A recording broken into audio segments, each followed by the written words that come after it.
community.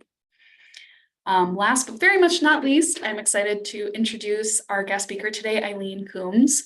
With over 15 years of experience in training, project management, and organizational and strategic planning, Eileen is passionate about helping others make the most of their time and energy. As the education lead at Delegate Solutions, Eileen relishes any opportunity she gets to train, coach, and develop leaders in their teams to build capacity, as well as create and cascade a culture of delegation across their organization. She holds a bachelor's degree from the University of Central Florida and a master's degree from Bowling Green State University, and resides in North Carolina with her husband and 2 kiddos. Super excited and honored to have Eileen with us today, and I can't wait for her to share all of her insight with you. So I will stop sharing and turn the mic over to you, Eileen. Fabulous. All right, let's get my screen sharing. Hopefully everyone see that okay? We good? Yeah. Thank you. Well, I am thrilled to be here today. As Jessica shared, I am the community and education lead at Delegate Solutions. So I build all of our educational content for our learning division, which includes training and workshops and coaching and all those fun things.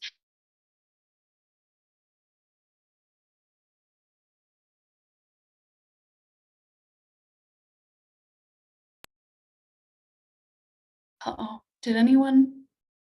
is Eileen frozen for anyone else? She's frozen. Yep. Okay. 1 moment.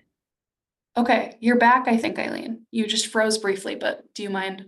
Oh, that's maybe still happening. Am I moving? Am I not? Can you see me? I can see you again and I can hear you again, but there's just a little like asynchronicity in your sound and your video, which is just the pits because our tech test went so well. So let's try it again. Or let me try switching my Wi-Fi connection. We have really bad storms coming through North Carolina right now. So let me see if that makes a difference. I'm so sorry, y'all. Don't worry. That's life.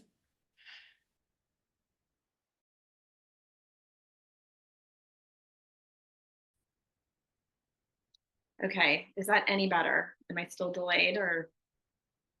There's still a little bit of a video delay, but I can hear you great. So okay. Maybe just move forward and we'll see. Okay, I'm gonna keep going.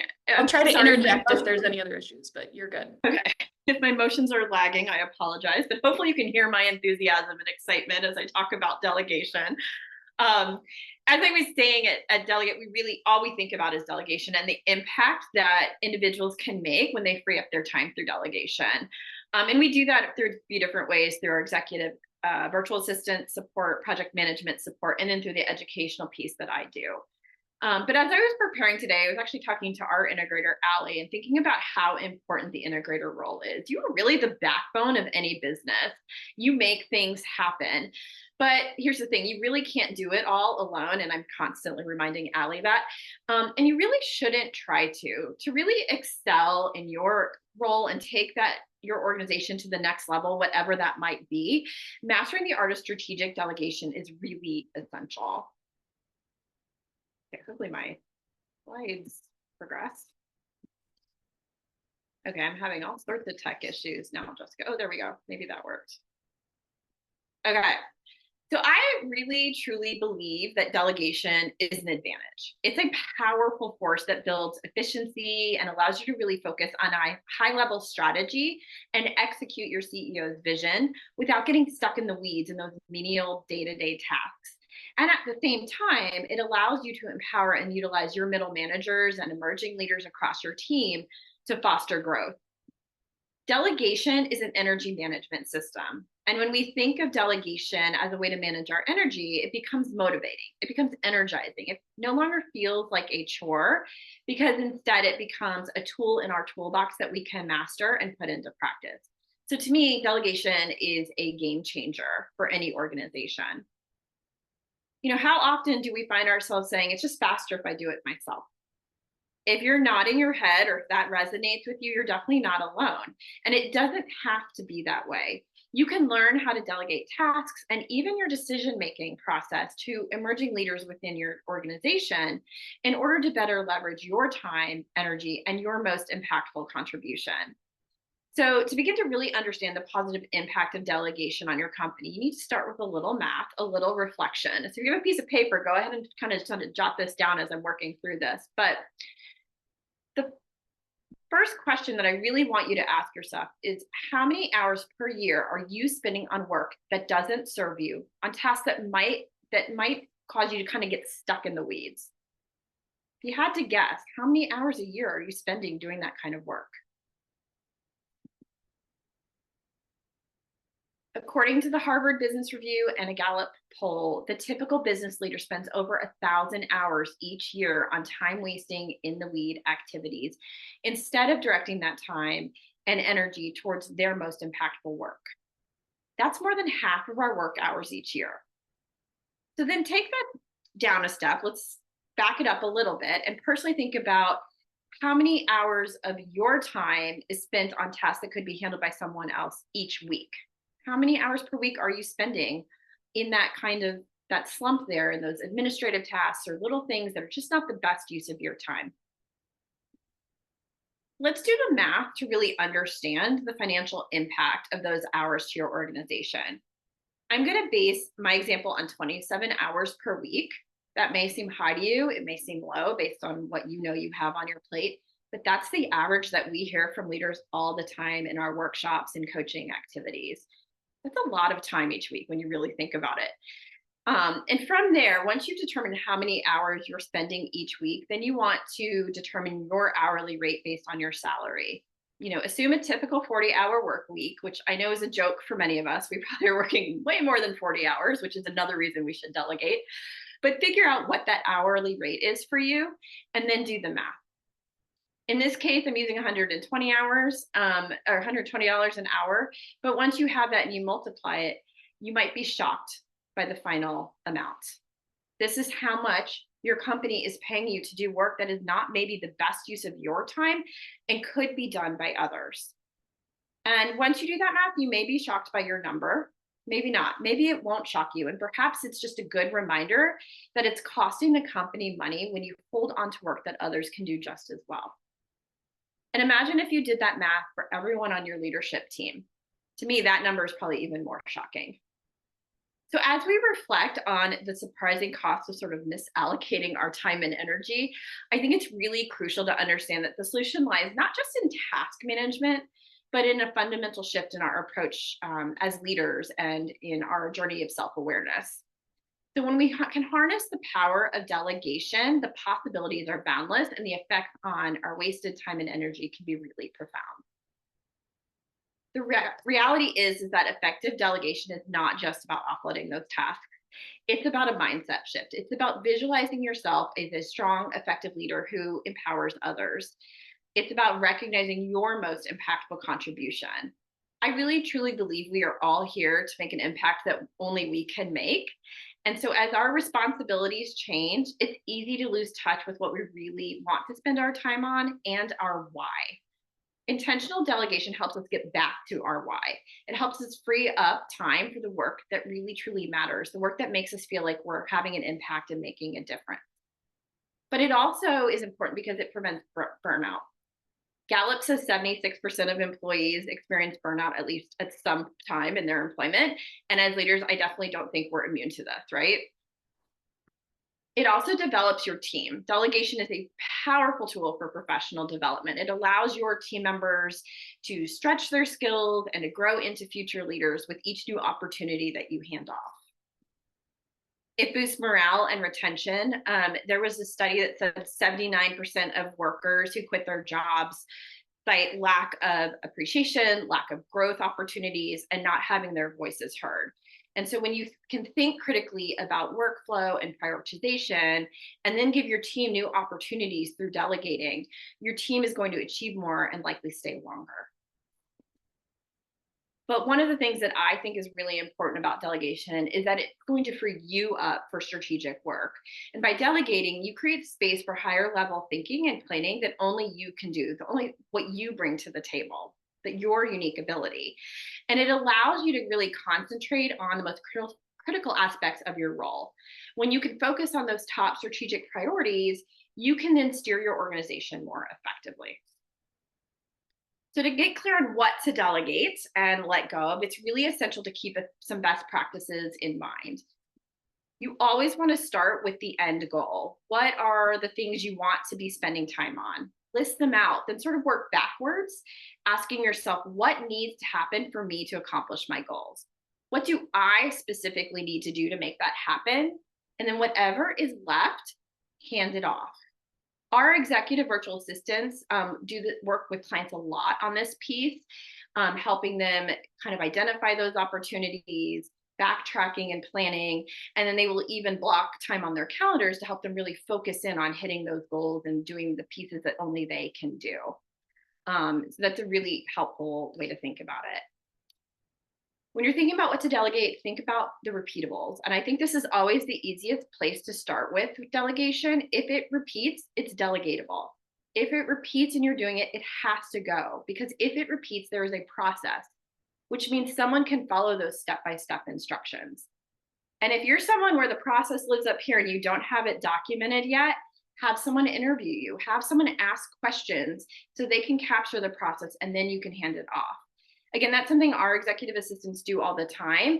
And what I love about that is that it allows them to ask questions that you maybe hadn't thought about, especially regarding those details that we all just sort of take for granted because we're in autopilot when we're doing a lot of these activities.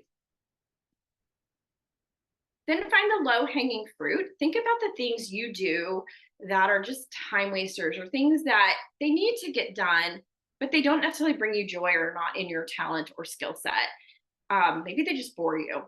Think about things like calling vendors or researching vendors, coordinating travel, scheduling appointments, whatever that may be for you. It's probably different for everybody, but use those types of activities to form as a form of risk management assessment, essentially, in your delegation journey, and build your own confidence around delegation with those particular activities. And then compartmentalize.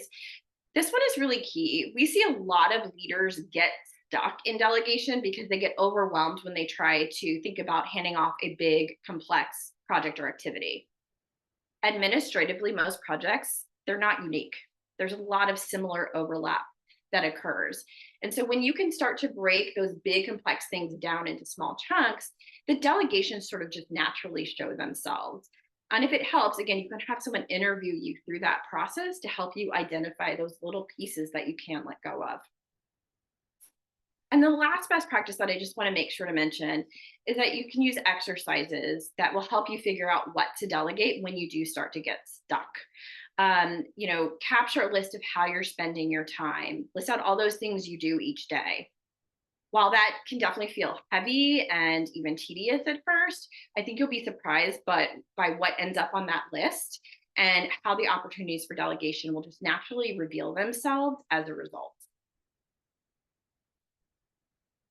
And then to effectively delegate those things and let go of them, I have a great bonus tool that you'll get after today's session. But there are some golden rules you should keep in mind when you are ready to let go of something. First is to always delegate that end result. Paint the picture of what success looks like. By sharing what that end goal is, what that big picture is, your team can find their own way, and you may be surprised that they do it better and faster than you imagined, but will still end up at the same overall result that you wanted. When it comes to delegation, feedback is an absolute must. You can't go without it. Delegation is not a singular experience, even at the task level.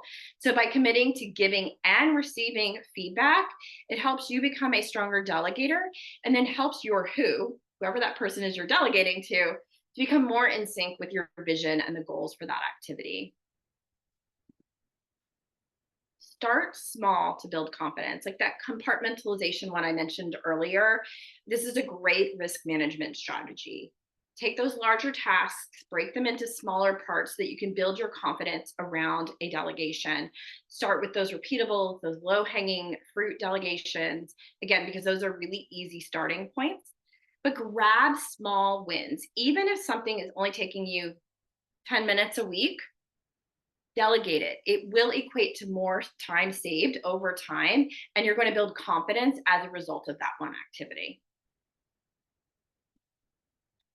And this one's the toughest golden rule often for many of the leaders that we work with, but get comfortable with 80%. I'm a perfectionist. Admittedly, this is like the hardest rule for me to follow. But when it comes to delegation, the focus should be on progress, not perfection. We can always build up to perfection, but we need to see progress in order to feel like it's even working, to feel like we're gaining momentum. So ask yourself, if someone can do this 80% as well as I can the first time, will that be good enough? Guess what? It often is. We're perfectionists. It's hard to let go, but it often is. You can also think of this rule in terms of the 80-20 rule, having someone do 80% of the work and saving you that last 20%, those special touches and final tweaks that only you can bring to close out the project. I think sometimes having someone just start something for you is a win. And I personally use that strategy all the time, because if someone starts something, it brings the pressure to me to finish that activity and see it through. And then the last golden rule is to commit to the boring stuff. We all have something that's boring to us.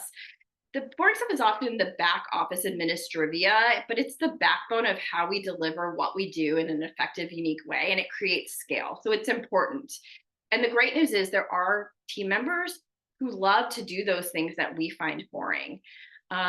Ignoring the process around it because it bores you and not deliberately like setting up that delegation for success will not advance your goals or that of the company.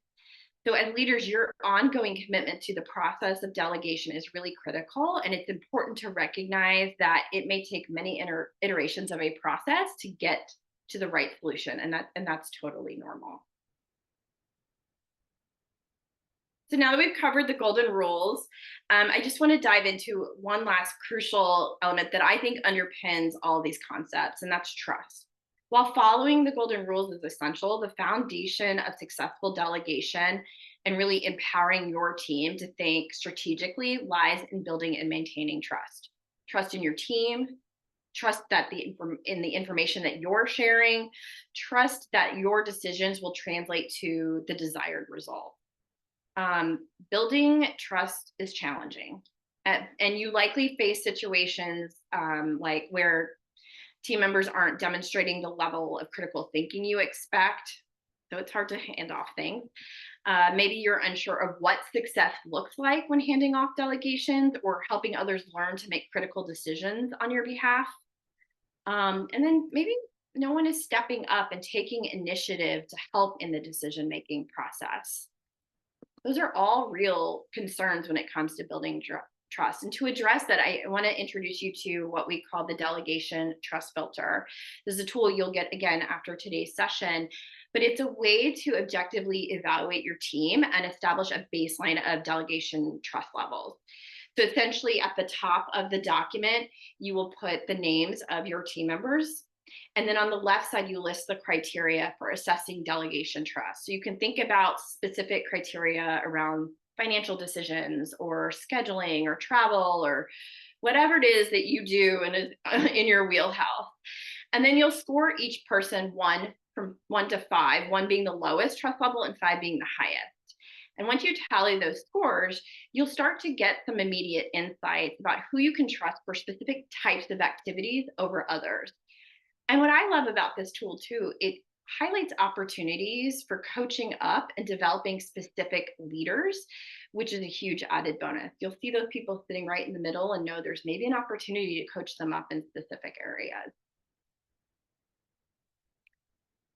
Once you have identified who you can trust with the different decisions and activities on your plate, then the next step is really to train your team to think like you do. It starts by listen to your team, ask for their thoughts and feedback on the decisions or activities that they're participating in. Ask them how they came to the decisions they did. And if it differs from you and how you would have made that decision, talk to them about it. Teach them your decision-making process. When you make a decision, explain all the factors that you're considering and how you think about the impact of your decisions. And share the context around that. Your team may lack information or background that influenced your decision. They may not have that historical context you do. So share that with them so that they're better informed to make smart strategic decisions. And then finally, make sure to provide access to the necessary data and information that they need for future decision-making around that activity. I'm always surprised when leaders get frustrated because a team member didn't make the right decision, only to realize that person didn't have the same access levels that the leader does. They can't be successful if they don't have all the information needed to run with that activity or to make that decision on your behalf. And I really believe by sharing that context and that data, you're not just delegating your tasks, you're really delegating your thinking process and abilities to your team. And that's profound to me. I really think this is going to help empower your team and free you up for that higher level strategic work and to really focus on your most impactful contribution. I could go on and on about this. 15 minutes is never enough, but I just want you to remember as I close out that delegation is not about offloading tasks. It's really about empowering your team, developing those future leaders, and focusing on your most impactful contribution. And I do think it starts with trust. Creating that culture of trust and growth in your organization begins and ends with impactful, intentional delegation habits. So as I close out, I just want to challenge you all to identify at least one thing you can delegate to an emerging leader on your team. Start small, but start now, because I really do think it is a game changer. And we're at Delegate Solutions always here to help. Please stay in touch if we can support you along your journey. Again, we offer those executive virtual assistant services, project management, as well as the coaching and training for teams and individuals. So again, I've shared a bunch of information with Jessica to share with you after today's session. Sorry about the tech issues, but I'm glad we were able to carry on, and I hope you all walked away with at least something you can implement with your team.